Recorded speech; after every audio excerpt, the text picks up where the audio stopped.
오늘 광고 시간에 말씀드렸듯이 오늘은 주연절이 시작되는 날입니다. 그런 주일에서 이 땅에서 주님께서 우리에게 보여주신 행적이 무엇인지, 그러니까 주님이 누구인지, 예수 그리스도가 누구인지를 생각하는 절기가 주연절입니다.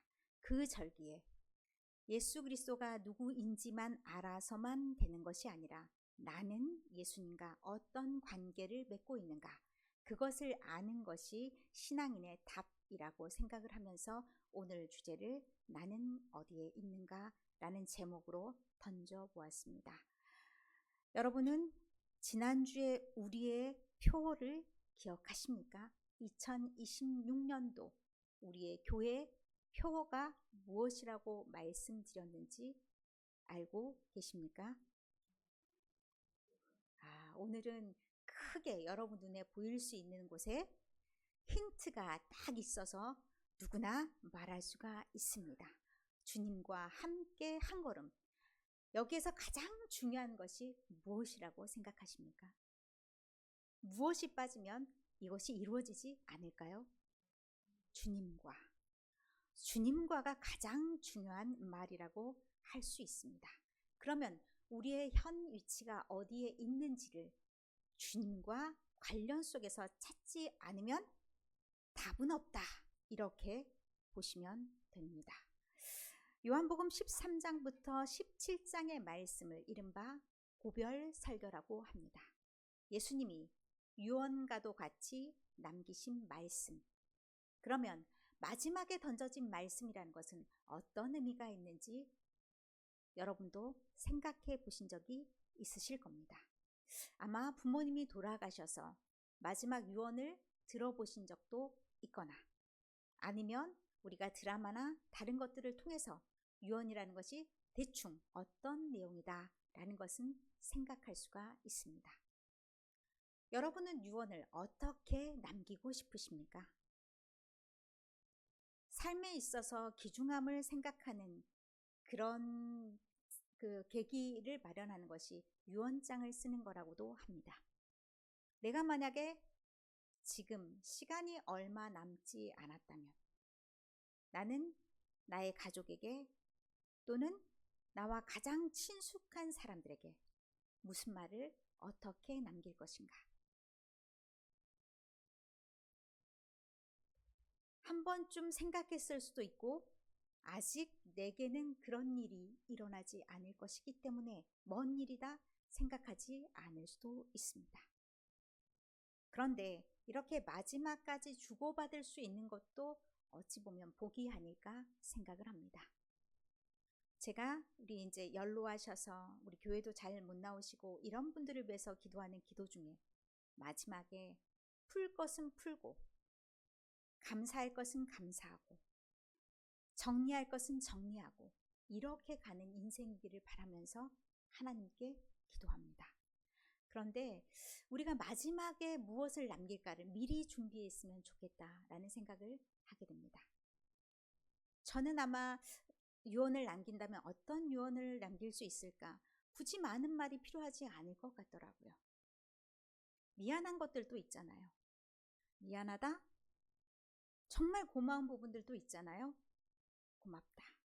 그리고 잘 살아라. 싹 세 마디면 되지 않을까라는 생각을 해보았습니다. 예수님도 그런 마음으로 남겨진 사람들에게 말씀을 전하십니다. 13장 1절을 한번 봐보시면 13장 1절이 이제 시작하는 말씀인데 13장 1절에는 유월절 전에 예수께서 자기가 세상을 떠나 아버지께로 돌아가실 때가 이른 줄 아시고 라는 말씀으로 시작합니다. 그러니까 예수님께서 자기가 갈 날을 아시고 이 모든 말씀들을 들려주신다는 것을 그 말씀의 서두에서부터 시작해 주십니다. 그래서 고별설교라는 말씀이 가능하게 해주십니다. 이 말씀 중에 가장 중요한 말씀이 어디에 있을까? 15장의 말씀에 있습니다. 15장의 말씀은 어떤 의미를 담고 있는가? 15장 1절부터 8절의 말씀에 가장 핵심적인 말씀이 15장 5절의 말씀입니다. 나는 포도나무요 너희는 가지다. 이것은 포도나무와 가지와의 그 비유를 통해서 예수님과 우리의 관계를 나타내는 말씀입니다.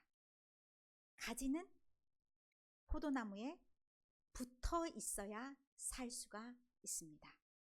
가지가 포도나무에서 떨어져 나가면 살 수가 없습니다. 그런데 어떤 가지들은 포도나무에 붙어 있긴 하나 시들해진 가지들도 있습니다. 왜 그 가지는 시들해졌을까? 무엇이 공급되지 않았냐? 영양분이 전혀 공급이 되지 않았는데 그 영양분을 오늘 말씀에 비추어 무엇이라 볼 수 있냐? 예수님의 입에서 나오는 말씀이라 볼 수가 있습니다. 그리고 이 출발은 누구에게서부터 시작되었는지를 오늘 말씀도 얘기해 주십니다. 우리가 그 안에 머물기로 작정해서 이루어진 것이 아닙니다.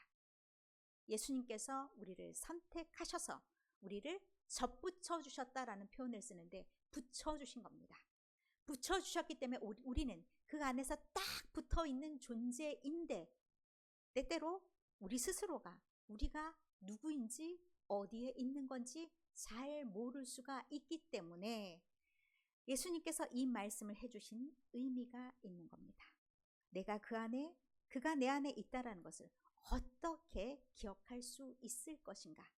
이것이 우리의 또 한 가지의 해결책이 있어야 되는 문제입니다. 예수님께서 분명히 그렇게 말씀하여 주셨는데 예수님께서 지금 계속 우리와 산다면, 사실 우리 눈에 계속 보인다면 이런 당부를 하지 않으셔도 됩니다. 그런데 예수님은 우리 눈에 보이지 않고 우리 눈에 보이지 않으면 잊어지기 쉽습니다. 예수님이 나와 특별한 관계를 맺고 있다는 것을 잊어가기 쉽습니다. 사실 누군가 우리가 고인으로서 떠나보낼 때 그분의 이름을 기억하고 그분의 행적을 기억한다는 것 자체가 그리 길지 않을 수 있습니다. 점점점 눈에서 멀어지면 마음에서도 멀어지기 십상입니다. 그렇기 때문에 예수님께서 말씀하시는 겁니다. 너희는 나랑 흩어져선 살 수 없는 존재라는 것을 반드시 알아야 된다는 말씀을 해주시면서 꼭꼭꼭 알아야 될 것이 그 정체성을 잊으면 안 된다는 얘기입니다. 그렇기 때문에 예수님께서 그것을 확인하는 여러 가지를 또 알려주시기도 했죠. 예수님께서 성만찬 의례를 통해서 예수님을 기념하라, 기억하라 말씀하셨고 또한 예배를 통해서도 예수님을 기억할 수 있도록 하셨고 또한 말씀을 통해서 그 말씀을 들으면서 말씀을 보면서 예수님을 기억할 수 있도록 하셨습니다. 그리고 예수님께서 보여주신 그 강력한 기적을 통해서도 예수님을 기억할 수 있는 장치를 마련해 두셨습니다. 그런데 예수님께서 한번 딱 붙여진 그 사람들이 이렇게 계속해서 예수님 안에 있으려고 노력하지 않으면 그 관계가 멀어질 수도 있고 희미해질 수도 있기 때문에 그것이 정말 없어진다는 의미가 아니라 우리의 마음속에서 기억되지 않을 수 있기 때문에 늘 우리는 이런 장소를 찾고 이러한 행위들을 하고 반복해서 그렇게 찾는 과정들이 필요하다는 말씀입니다. 가장 중요한 것은 우리 안에 예수님의 말씀이 있는가입니다. 예수님의 말씀에 의해서 깨끗해졌다라고 말씀하시는데 예수님의 말씀은 우리에게 어떤 영향을 주는가? 예수님의 말씀을 통해서 우리가 예수님과 특별한 관계임을 말씀해 주셨고 내가 너희를 사랑한다. 너희는 나의 제자이기도 하지만 나의 친구이기도 하다. 그렇기 때문에 너희가 그런 마음으로 예수님께 무엇이든지 예수 이름으로 구하면 모든 것을 이룰 수 있다라는 말씀까지 들려주신 것을 알게 됩니다. 예수님의 말씀을 늘 기억해야 된다는 그런 말씀이기도 합니다. 예수님의 말씀 안에 있으면서 예수님의 말씀을 기억한다는 것이 우리가 곁길로 나아가지 않고 어떤 어려운 순간에도 우리가 예수님의 자녀로서 예수님의 제자로서 다른 길로 가지 않는 방법이기도 합니다. 예수님이 우리 눈에 멀어졌다는 것뿐만 아니라 우리가 세상을 살아갈 때 우리를 흔든 존재들이 참 많이 있고 흔드는 일들도 참 많이 있습니다. 우리가 예수님께 좀 더 잘 붙어 있는 존재라면 더더군다나 우리를 예수로부터 떼려고 하는 그 힘도 세지기 마련입니다. 그 힘이 세다. 어려움이 많다, 환난이 많다. 그러면 내가 더욱더 예수님 안에 붙어 있어야겠구나. 내가 예수님 안에 있는 존재이기 때문에 어떻게든 예수님께로부터 떨어져 나가도록 만들기 위해서 이런 사단의 세력들이 나를 공격하는구나 라는 그런 의미로 받아들여야 된다는 말씀입니다. 그렇기 때문에 그럴 때일수록 더 정신을 차리고 예수를 붙잡고 내가 어디에 붙어 있는지를 잘 아는 것이 가장 중요하다는 말씀입니다. 세상은 악하다라는 말씀이 요한복음 말씀을 통해서 많이 있고, 또한 거기 속에서 거하라는 말이 굉장히 많이 반복되어 나옵니다. 요한복음에 40회 정도 거하다, 머물다, 남다라는 표현이 있습니다. 헬라어로는 메노라는 말인데 이것은 내가 어디에 있는가를 확인하는 말입니다. 그렇게 반복해서 나와 있다는 것은 예수께서 내가 나와 함께 하시는데, 내가 예수와 함께 머물고 있는데, 예수님과 함께 거하고 있는데 혹시 잊은 것은 아닌지를 다시 한번 점검하라는 겁니다. 우리가 그 안에 있을 때, 그 안에 머물 때 겉으로 표현되는 것이 표지, 겉으로 표현되는 것이 열매입니다. 우리가 군대에 있으면은 군대 사단 배지를 달죠. 군대 그 인사 중에 단결 이것도 있더라고요. 단결은 뭐예요? 연결해서 하나가 되는 것처럼 단단하게 묶여져 있어야 된다라는 구호죠. 사실은 믿는 사람들도 그런 구호를 마음속에 가지고 있어야 됩니다. 우리는 누구랑 연결되어 있습니까? 예수랑 연결되어 있습니다. 그렇기 때문에 우리는 그 표지를 다른 사람에게도 보여줄 필요가 있습니다. 학교를 다니면 교복을 입습니다. 그 교복을 왜 입습니까? 어느 학교 소속인지를 밝혀주는 겁니다. 우리 다나 유주가 이제 중학생, 고등학생이 돼서 교복을 맞췄나요? 아직 안 맞췄, 유주는 안 맞췄고 다나는 맞췄습니다. 그러면 그 교복을 입고 밖에를 막 돌아다녀요? 그러면 사람들이 무엇을 알아요? 그 교복이 어느 학교인지 모르면 뭐 꽝이고, 그런데 어느 학교 교복이다라는 것을 알면 그 사람들끼리는 동질성이 느껴지는 거예요. 다른 사람들은 모를 수 있어요. 우리도 마찬가지인 거예요. 우리도 예수 그리스도를 믿는 사람들로서 예수와 묶여있는 걸 다른 사람 모를 수 있어요. 그런데 우리가 이 안에 있는 사람들은 서로 단결이게 되는 겁니다. 그렇게 돼서 서로가 연합하는 것이 있는 겁니다.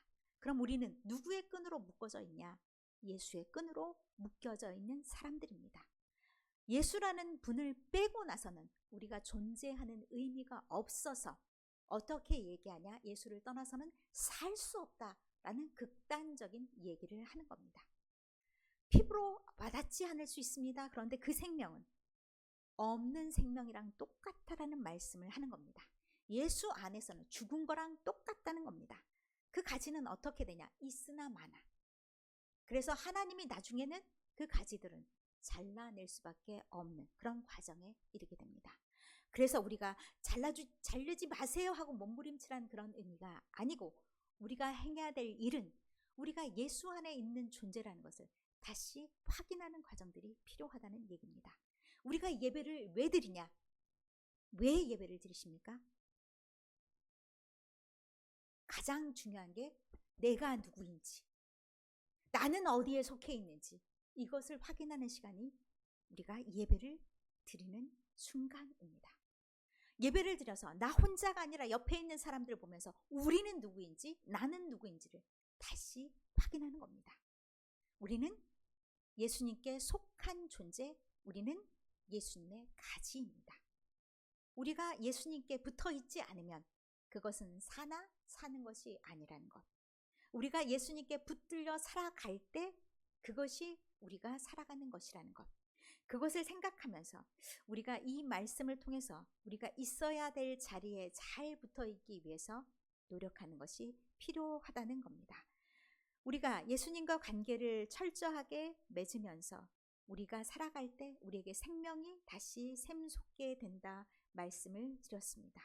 그러면 우리는 늘 항상 우리가 어떤 순간에나 어디에 있어야 되나 생각하는 질문이, 지금 나는 어디에 있는가? 어디에 소속되어 있는가? 이것이 먼저 물어져야 된다는 질문입니다. 우리는 무엇을 해야 하는가가 먼저가 아니라는 겁니다. 잘못하면 나 지금 뭐 해야 되지? 이게 먼저가 돼서 의무감만 가득 차고 불만만 쌓이게 되고 이렇게 되는 조금 사이비 신앙인이 되기가 쉽다는 겁니다. 그렇지 않고 나는 지금 어디에 있지? 나는 누구지? 이것을 먼저 확인하면 우리는 저절로 그 안에서 사라지게 됩니다. 그 안에서 사라진다는 것은 예수님이 살아가는 그대로를 그냥 저절로 나는 몸이 따라가면 되는 겁니다. 내 생각 따로 몸 따로가 아니라 예수 안에 있는 존재로서 생활하면 된다는 겁니다. 그렇게 될 때 우리의 삶이 저절로 어떻게 되는 삶이 되나요? 주님과 함께 걷는 삶, 주님과 함께 한 걸음이 될 줄 믿습니다. 그래서 이 표와도 연관돼서 우리가 1년 동안 생각해야 될 가장 중요한 것, 나는 어디에 있는가? 이 말씀이 우리 가슴 속에 있어야 된다는 겁니다. 이 질문이 1년 동안 살아 나가시면서 항상 머릿속을 떠나지 않았으면 좋겠습니다. 그러할 때 우리의 표대로 우리가 주님과 함께 걷는